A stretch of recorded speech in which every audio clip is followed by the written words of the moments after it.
الحمد لله رب العالمين والصلاة والسلام على سيد المرسلين وعلى آله وصحبه أجمعين. قال رسول الله صلى الله عليه وسلم: خيركم من تعلم القرآن وعلمه. حضرات اساتذہ کرام، ذمہ داران اقامت شریعہ، برادران ملت، آج ہمیں مدنی مسجد طیب العلوم میں حاضر ہو کر اور آپ سب کو دیکھ کر غیر معمولی خوشی ہوئی. اس لیے بھی خوشی ہوئی کہ رسول پاک صلی اللہ علیہ وسلم نے آپ جیسے لوگوں کے لیے فرمایا کہ یہ بہترین افراد بہترین وہ جو قرآن سیکھتے ہیں اور دوسروں کو سکھاتے ہیں. آپ کے اساتذہ میں یہ ضروری ہے کہ انہوں نے خود قرآن سیکھا ہے اور آپ کو سکھایا. آپ کے اندر یہ ضروری ہے کہ آپ بھی اسی نقش قدم پہ قرآن سیکھ رہے ہیں اور انشاءاللہ سیکھنے کے بعد پھر اس کے بعد آپ دوسروں کو بھی سکھائیں. قرآن جو ہے اصل وراثت ہے رسول پاک صلی اللہ علیہ وسلم. جو کوئی قرآن کا علم چاہے ناظرہ ہو، حفظ ہو، اس کا علم اور فہم ہو، اس میں حکمت کی جو باتیں ہیں وہ جس قدر زیادہ حاصل کرے گا وہ نبی صلی اللہ علیہ وسلم کی وراثت اور جانشین ہوگا، اتنا ہی زیادہ ہوگا. اس لیے آپ بہترین افراد ہیں جو نبی صلی اللہ علیہ وسلم کی جانشینی والے کام میں، وراثت والے کام میں مشغول ہیں. اللہ تبارک و تعالیٰ آپ سب کے علم میں اضافہ کرے، عمل میں برکت دے، صحت و عافیت اور برکت والی زندگی عطا فرمائے. یہ مہینہ ذی الحجہ کے اس مہینے سے انسانی تاریخ میں ایک بڑی روشن مثال. قرآن نے اس مثال کو بار بار مختلف گہرائی میں بیان کیا. مثال کیا ہے؟ حضرت ابراہیم اور حضرت اسماعیل علیہ السلام. حضرت ابراہیم اللہ کے نبی تھے، بڑے نبی تھے، لیکن بڑھاپے کی عمر کو پہنچ گئے تھے. آپ کے یہاں کوئی اولاد نہیں تھی. آپ دونوں دعا فرماتے تھے لیکن اللہ کے یہاں سے اولاد ہونے کی بشارت نہیں آتی. ایک دن اللہ کا فرشتہ آیا آپ کے گھر پہ، کئی لوگوں کی شکل میں، اور انہوں نے آپ کو بشارت دی حضرت ابراہیم کو. اور دروازے پہ کے روڈ پہ کھڑی ان کی بیٹی بھی سن رہی کہ مجھے اور ابراہیم کو اولاد ہونے کی بشارت دی جا رہی.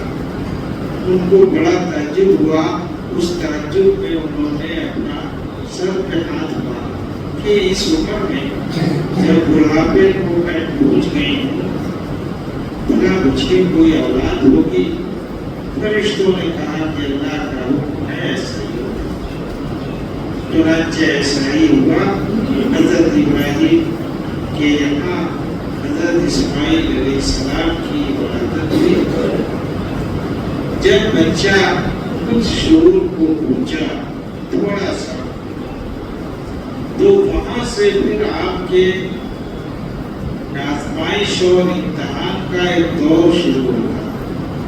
حضرت ابراہیم اپنی فیملی کے ساتھ شام کے علاقے میں رہتے تھے۔ وہاں سے حکم ہوا کہ آپ مکہ مکرمہ جائیے، اپنی بیوی حضرت ہاجرہ کو اور اپنے بچے اسماعیل کو لے کے۔ وہاں سے حضرت ابراہیم چلے، خانہ کعبہ کے پاس آئے، جو جگہ دکھائی وہاں کوئی آ رہا، خانہ کعبہ کے نشانات بھی تقریباً مٹ گئے تھے، خانہ کعبہ ہونا نہیں تھا، اس کے تھوڑے بڑے آسان تھے۔ اللہ کی طرف سے حکم آیا کہ یہی آپ کو رکھنا ہے اپنے بیوی بچے کے ساتھ، اور رکھنا نہیں ہے بلکہ کچھ دنوں کے بعد آپ کو انہیں چھوڑ کے چند دنوں کے بعد پھر کار نبوت کی انجام دہی میں شام واپس۔ لیکن یہاں تو کوئی انسانی آبادی تھی نہیں جس میں آپ دعوت و تبلیغ کا کام کرتے ہیں۔ حضرت ابراہیم نے اللہ کے حکم کے مطابق حضرت ہاجرہ اور حضرت اسماعیل کو تھوڑا سا جو پانی تھا اپنا پینے کا سامان تھا وہ ختم ہو گیا۔ حضرت ہاجرہ اس بے چینی میں کہ کھانا تو کھانا پانی بھی نہیں ہے، خانہ کعبہ سے متصل دو پہاڑیاں ہیں، ایک صفا کے نام سے ہے، دوسرا مروا کے نام سے۔ کچھ اونچی پہاڑیاں تھیں، ان پہاڑیوں کے اوپر جاتی تھی، نیچے قریب ایک بچہ سامنے نظر آتا تھا، اور وہاں سے وہ دوڑ کر تیز قدموں کے ساتھ مروا تک جاتی تھی، اور وہاں دوسری طرف نگاہ ڈالتی تھی کہ شاید کہیں کوئی آبادی ہو، کہیں کوئی قافلہ آتا ہوا نظر ہو، اس کے پاس پانی ہوگا، اس سے طلب کریں، کہیں کچھ نظر نہیں آیا۔ تھک ہار کے جب آئیں تو انہوں نے دیکھا کہ اسماعیل علیہ السلام کے پاؤں کے پاس ایک چشمہ پانی ہو رہا ہے، جو زمزم کا کنواں قریب میں تھا، جو زمانے کے آثار جیسے خانہ کعبہ کے مٹے تھے، زمزم کا کنواں بھی مٹے تھے، اللہ نے اس کو بنایا۔ یہ جو بات تھی اللہ کی طرف سے کہ وہ بے قراری کے صفا اور مروا پہ جاتی تھی، اللہ کو ایسی پسند آئی، اللہ کے امتحان میں ایک کھڑا اتری، تو ان کو وہ ہمیشہ کے لیے اس عمل کو اللہ نے حج اور عمرے کے عمل میں شامل کر۔ آج کوئی بھی دنیا کا انسان جو حج کے لیے جائے گا یا عمرہ کے لیے جائے گا، تو صفا اور مروا کے اوپر 7 مرتبہ جو ہے تیز قدموں کے ساتھ جائے گا اور آئے گا۔ یہ اس بات کی نشانی ہے کہ جس طرح حضرت ہاجرہ نے اپنے بیٹے اسماعیل علیہ السلام کے پانی کی طلب میں اللہ کے حکم کے آگے جو ہے اپنے آپ کو نشاور کر دیا تھا، ہمیں بھی ویسے۔ لیکن اسی پر بس نہیں ہوا، جب کچھ عرصہ گزرا، حضرت اسماعیل بڑے ہو گئے، تو حضرت ابراہیم کو اللہ کی طرف سے خواب میں یہ بات دکھائی جانے لگی کہ وہ اپنے بیٹے اسماعیل کی قربانی کر رہے ہیں۔ تاریخ میں ایسی بات کبھی سنی نہیں گئی تھی کہ اللہ کی طرف سے انسانوں میں کسی باپ کو یہ حکم دیا گیا ہو کہ وہ اپنے بیٹے کی قربانی کرے۔ مقصد قربانی نہیں تھی، مقصد یہ تھا کہ ابراہیم کو اپنے اللہ پر اعتبار ہے، اعتماد ہے، اللہ سے محبت ہے، یا اپنے بیٹے سے محبت ہے۔ انہوں نے اس بات کا تذکرہ اپنے بیٹے سے کیا۔ انہوں نے کہا کہ بجان قرآن میں یہ واقعہ تفصیل سے ہے کہ اگر یہ اللہ کا حکم ہے تو آپ اس پر عمل کیجیے، مجھے اس پر استقامت کرنے والوں میں صبر اور برداشت سے اس عمل کو جیل جانے والوں میں حضرت ابراہیم کو لے کر خانہ کعبہ سے تقریباً 7 کلومیٹر دور چلے، جہاں مینا کی وادی ہے، جہاں حاجی اپنی قربانیاں کرتے ہیں، اس جگہ پہنچے، دور گیا وادی سے، وہ جگہ دکھلائی گئی تھی آپ کو۔ وہاں قریب جب پہنچے تو ایک جگہ شیطان انسان کی شکل میں کھڑا ہوا اور حضرت ابراہیم کو اس نے فرمایا کہ اللہ کو یہ مطلوب نہیں ہے کہ آپ اپنے بیٹے کی قربانی کریں، آپ واپس چلے جائیں۔ حضرت ابراہیم نے کنکر اٹھا کر اس کو مارا، اس میں یہ شیطان ہے۔ پھر دوسری جگہ گئے، آگے بڑھے، وہاں بھی وہ خدا ہوا، یہاں تک کہ تیسری جگہ گئے، وہ خدا ہوا۔ یہی وہ 3 جگہیں ہیں جہاں شیطان نے بھٹکایا تھا اور حضرت ابراہیم شیطان کے بہکاوے میں نہیں آئے، صاحب استقامت ثابت ہوئے، تو اللہ نے اس جگہ کو نشانی کے طور پر حج کے عمل میں شامل کر دیا۔ ایک تو صفا اور مروہ میں حضرت ابراہیم کی بیوی حضرت ہاجرہ کے ایمانی استقامت کی وجہ سے حج اور عمرے میں شامل کیا، اور یہاں حج میں شامل کر دیا کہ جو کوئی بھی حج کرے گا، مینا میں جا کر رہے گا، تو 10ویں 11ویں 12ویں ذوالحجہ میں وہ ان جگہوں کو جا کر کنکری مارے گا، کنکری مارنا واجب ہے۔ یہ اس بات کی نشانی ہے کہ حج کرنے والے جب جائیں تو اس تاریخ کو یاد کریں جہاں شیطان انسانوں کو ایمان لانے کو بہکاتا ہے۔ تو انسانوں کا اصل دشمن جو ہے وہ شیطان ہے، یہ ہمیشہ یاد رکھنا چاہیے۔ انسان کا دشمن تو بعد میں ہوتا ہے، وہ شیطان ہی انسانوں کو انسانوں کے درمیان جو ہے جھگڑے لڑائی کے لیے کھڑا کرتا ہے۔ حضرت ابراہیم وہاں سے آگے بڑھے، جی جگہ دکھلائی گئی تھی وہاں جب پہنچے تو حضرت ابراہیم نے اپنے آنکھوں پر بھی پٹی باندھی، حضرت اسماعیل کی آنکھوں پر بھی پٹی باندھی، حضرت اسماعیل کو لٹایا، آزمائش پوری ہو گئی۔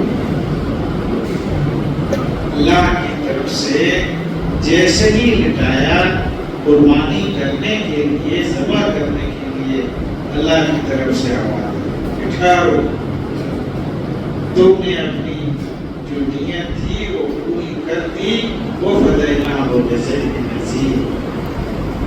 اللہ نے کہا کہ ہم اسماعیل کی جگہ پر ایک دوسری قربانی کے لیے جانور لے رہے ہیں، ہمیں مقصود نہیں تھا تمہارے بیٹے کی قربانی، تمہارے نفس کو اور تمہارے اندر کے ایمان کو دیکھنا تھا جس میں تم پورے طور پر کامیاب ہو۔ یہ وہ خوبیاں ہیں جو ہمارے لیے جس میں رسوا ہے کہ اگر دین کے لیے مال تو مال، اگر ہمارے اپنے جان کی قربانی کی بات ہے تو ہمیں پیچھے نہیں۔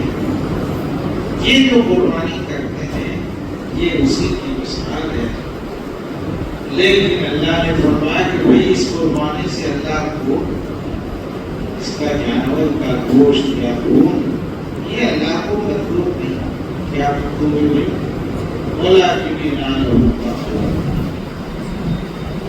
آج بھی جو قربانی کی جا رہی ہے تو یہاں بھی آزمائش ہے کہ ہم قربانی کس نیت سے کر رہے ہیں۔ اللہ کے حکم کی تعمیل میں کر رہے ہیں تو ہماری قربانی صحیح ہے۔ ہمارے تقویٰ کا امتحان ہے کہ میرے دل میں اللہ کی محبت ہے یا نہیں ہے، اللہ کی محبت۔ بس میرے بھائیوں، اس لیے قربانی کے دنوں میں قربانی کرنا عظیم سنت ہے، یہ واجب ہے ایسے تمام لوگوں کے لیے جو قربانی کے جا میں صاحب استطاعت ہو، یعنی جن کے پاس 5.5 تولا چاندی یا 7.5 تولا سونا یا اس کے مقدر پیسہ ہو، تجارت کا سامان ہو، تو ایسے لوگوں پر قربانی میں کی راتوں میں بھی اللہ کی عبادت کی بڑی فضیلت سے ہے. اس لیے یہ جو مہینہ چل رہا ہے، یہ جو عشرہ چل رہا ہے، یہ عشرہ یوں سمجھیے کہ رمضان کے اخیر عشرے کی طرح ہے، بلکہ بعض حدیثوں سے یہ ظاہر ہوتا ہے کہ یہ اس سے بھی بڑھا ہوا ہے. اسی لیے کسی عشرے میں حج جیسی عظیم عبادت نبی سے جب کو حج کی جو عرفہ کے میدان میں حاضری ہوتی ہے تو اس دن حج کی رکن اعظم کی تکمیل ہوتی ہے. 10ویں کو قربانی ہوتی ہے، 11ویں کو 12ویں کو بڑی ماری جاتی ہے.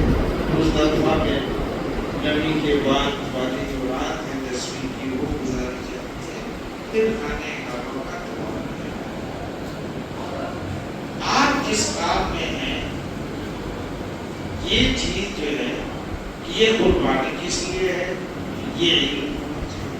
یہ تقویٰ کیا ہے؟ یہ حضرت ابراہیم کی تاریخ کیا ہے؟ یہ علم ہونا چاہیے. احکام کیا ہے حلال و حرام کے؟ یہ ہونا چاہیے. یہی کام اصل ہمارے مدرسوں کا ہے، یہی کام اصل ہمارے علماء کا ہے. اور علماء ہی نبی صلی اللہ علیہ وسلم کے اصل جانشین ہوتے ہیں، وارث ہوتے ہیں. انہی کی ذمہ داری ہے حلال و حرام کو بتانا اور ان کی اصلاح کرنا. اس لیے آپ جو دین حاصل کر رہے ہیں اس دین میں خوب گہرائی پیدا کریں. قرآن کو سیکھیے اس طرح جس طرح صحابہ نے سیکھا تھا. اور الحمدللہ اسی طریقے پر ہمارے مدارس کے اساتذہ آج بھی قرآن کو پڑھتے پڑھاتے ہیں. اور آپ کو جو قرآن جس لہجے میں یاد کراتے ہیں وہ وہی لہجہ ہے جو صحابہ کرام سے اور رسول پاک صلی اللہ علیہ وسلم سے ثابت ہے. حدیث میں آپ سب کا شکریہ ادا کروں گا کہ آپ نے یہ ہمارے شریعت کی اس وقت کی جس میں حضرت مولانا محمد شفیع صاحب نے نازل ہمارا شریعت، جس میں ہمارے صدر مفتی حضرت مولانا مفتی سہیل احمد، جس میں ہمارے مہاراشٹر کے بڑے عالم دین ادارہ دعوت و سنت کے بانی حضرت مولانا جس میں جس وقت میں ہمارے حضرت مولانا عبدالقادر صاحب، جس وقت میں حضرت مولانا جاوید صاحب، مولانا عبدالرحمان حسن صاحب اور جو دوسرے حضرات ہمارے ساتھ ہیں، فیضان صاحب ہیں، عمران صاحب ہیں، آپ نے ان حضرات کا استقبال کیا ہے کیا اساتذہ نے. اور آپ سب نے ہمارا شریعہ جس اتحاد اور امت کی اصلاح کی دعوت دیتی ہے اس کے کاموں میں آپ مشغول ہیں. پہلے سے میں امید کرتا ہوں کہ اگر بھی پوری قوت کے ساتھ میں اسی کے ساتھ آپ سب کا شکریہ ادا کرتے ہوئے اپنی بات وآخر دعوانا